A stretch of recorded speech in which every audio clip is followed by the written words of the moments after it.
సిద్దిపేట జిల్లా హుస్నాబాద్లో బాల వికాస్ మహిళా మహాసభ ఆధ్వర్యంలో అనాథ పిల్లలకు సామూహిక జన్మదిన వేడుకలు నిర్వహించారు. ఈ సందర్భంగా మహిళా సభ్యుల సమక్షంలో అనాథ పిల్లల చేత కేక్ కట్ చేయించి తినిపించారు.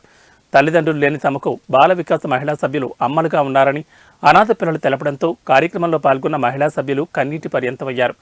అనేక సామాజిక సేవా కార్యక్రమాలు చేస్తూ అనాథ పిల్లలకు అండగా నిలుస్తున్న బాల వికాస్ స్వచ్ఛంద సేవా సంస్థను కార్యక్రమంలో పాల్గొన్న మున్సిపల్ చైర్మన్ రజిత అభినందించారు.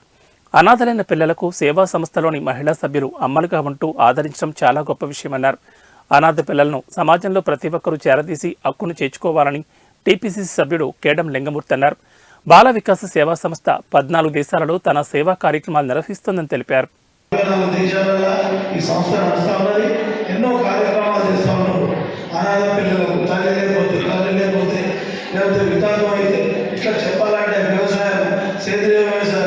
నీళ్ళ ప్లాంట్లు, చెరువుల పొడిక, వాటర్ ట్యాంకులు ఒక గవర్నమెంట్ ఏం చేయగలుగుతుందో అవి చేస్తూ ఉన్నది.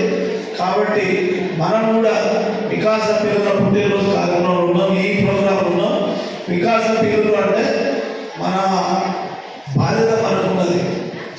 చనిపోవడం అనేది గ్యారంటీ. మానవ జీవితంలో ఒక 2-3 మనం చూస్తాం. ఒకటి మన తల్లిదండ్రులు మన కన్నప్పుడు మనం పూర్తి చేస్తారు. మనం బతుకున్నప్పుడు బాగా ఒకటి పెళ్లి చూస్తాము, ఇంకోటి అదృష్టం బాగుంటే మనకు కల్చర్ ఉంటే మన శక్తి పూర్తి చూస్తాం. ఇంకోటి కూడా మనం చూడదు, మన చావు కూడా మనం చూడదు.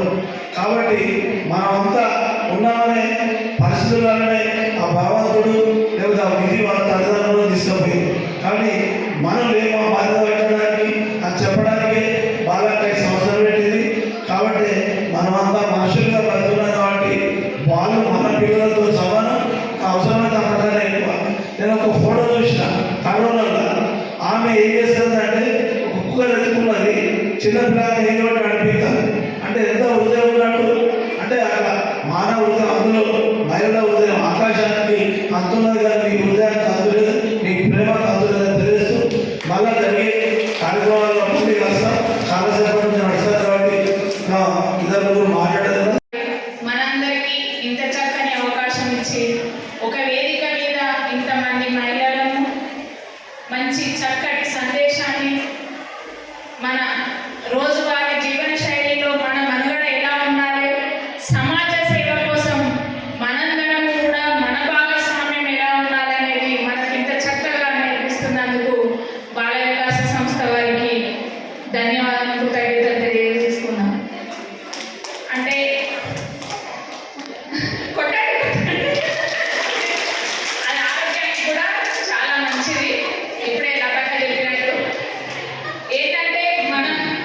ఎంత ఓర్పుగా ఉంటామో అంత నేర్చుకుంటాం.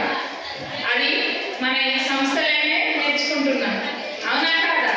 ఇప్పుడు చెప్పింది ఒక చెల్లి, ఈ సంస్థకు వచ్చినాక చాలా నేర్చుకున్నాను అని. మరి మనం ఎవరిళ్ళలో వాళ్ళు ఉంటే ఎవరి పని వాళ్ళు పోతే నాకు వాళ్ళ పైకి పోతాని నాకు ఇలా సజ్ఞాలు చేసుకుని ఉన్నదనుకుంటే ఇంత మంచి ముచ్చట వినటోళ్ళమా? వినకపోదు. మరి ఇన్ని విషయాలు తెలిసి పర్యావరణం కాలుష్యం, మరి ప్లాస్టిక్ అవాయిడ్ చేయాలి, ప్లాస్టిక్ను మనం తగ్గించుకోవాలి, నిరోధించాలని ఎంత చక్కగా చెప్పిందా చెల్లెలు. మరి అందులో కూడా మనం భాగస్వామ్యం కావాలి. మన సమాజంలో మన పిల్లలు మంచి కాలుష్యాన్ని, మంచి వాతావరణాన్ని, మంచి పర్యావరణాన్ని, సమతుల్య వర్షపాతాన్ని, సమతుల్య పర్యావరణాన్ని మన పిల్లలు మన భవిష్యత్తులో పొందాలంటే మనం కూడా పర్యావరణానికి హాని చేసే విధంగా వెళ్ళకుండా పర్యావరణాన్ని మంచి చేసే విధంగా ప్రతి ఒక్కరూ మొక్కలు నాటుదాము, ప్లాస్టిక్ను నిరోధిస్తాము. అవునా కదా? మరి ఇంత మంచిగా చెప్పుకున్నాము, పాటిస్తాము. అదేవిధంగా ఈరోజు ఎంతో బాగా